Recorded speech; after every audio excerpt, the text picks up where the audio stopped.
Media res, Latin for in the middle of things. Media res is when you cut right to the chase, right at the beginning, rather than going through an intro. This is used in Gladwell's podcast as he opens speaking to Carlos while no one even knows what it's about, but it's something to hook you in and get you interested right from the start, rather than a slow beginning.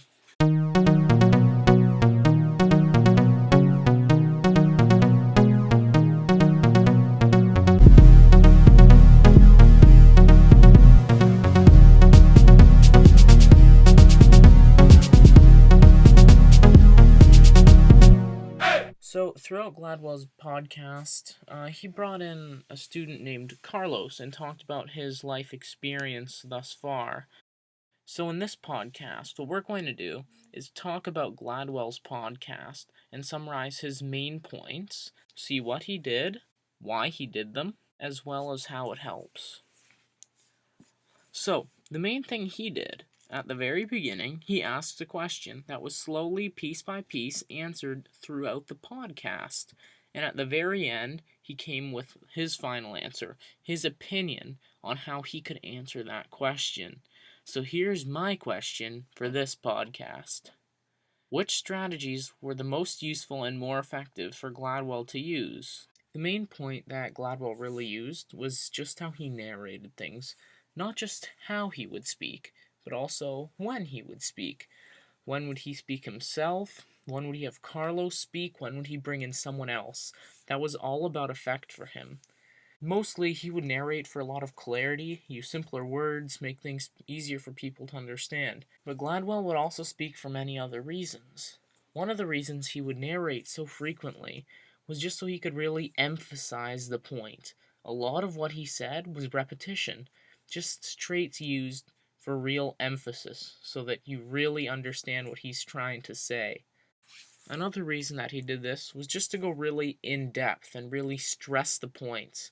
Stress and show how important everything is, and really go in depth and show more detail. What Carlos didn't say. Carlos would more so say the basic things. That's what he wanted you to hear from Carlos. Just the experience. How was it in first person? But Carlos really didn't go into detail. That was what Gladwell did. Carlos would say merely what happened. Gladwell would mostly take it from there.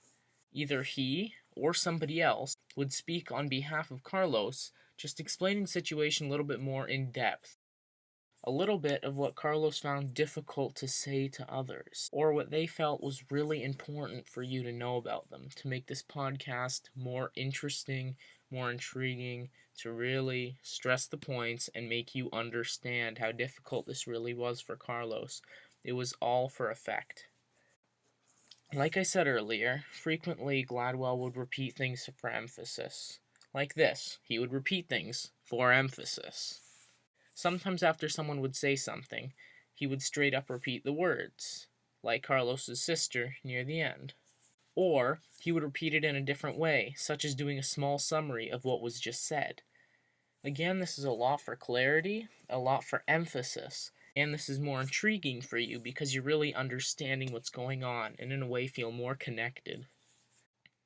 One thing Gladwell did very well was throughout the podcast, he would use all sorts of music.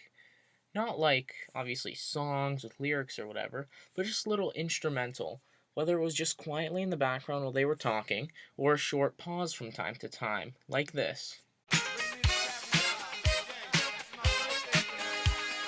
It would really be effective.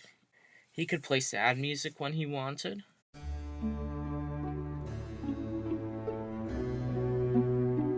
Now, say that I just said a really sad story or something, and then you listen to that music. You can see how it could emotionally connect with you and make a difference and be more effective in the way you think about this. Or he could play more relaxing music, like he did in his intro, to get you a little bit more relaxed and ready to sit down, listen, and think about what's going on. One last thing that I found Gladwell did very well, and very frequently, was a lot of the smaller points, things you might not recognize as clearly.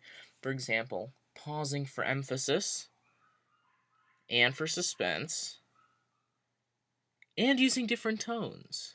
When things were sad and emotional, you could hear his voice dragging on. You could hear the emotion in his voice versus just a regular time when he's just talking normally and you don't feel anything at all. Sometimes when he felt good for Carlos, you could hear him speaking enthusiastically. This gets you to think alike him. As small as this sounds, I think it's a very big and important point in terms of his effectiveness of his podcast. Now, in terms of which strategy was the most effective for Gladwell, in my opinion, I think first of all, the narration was extremely important, the way he did it. It was important for clarity, understanding, emotional connection, and several other reasons in terms of engaging the audience and making them intrigued and interested in what was going on. Secondly, was some of my smaller points, where I just said the things he did for emphasis, like repetition, pauses, and different tones. I think that this was huge in connecting with the audience, making them understand more, think about it more often, and really understand the points that are trying to be pushed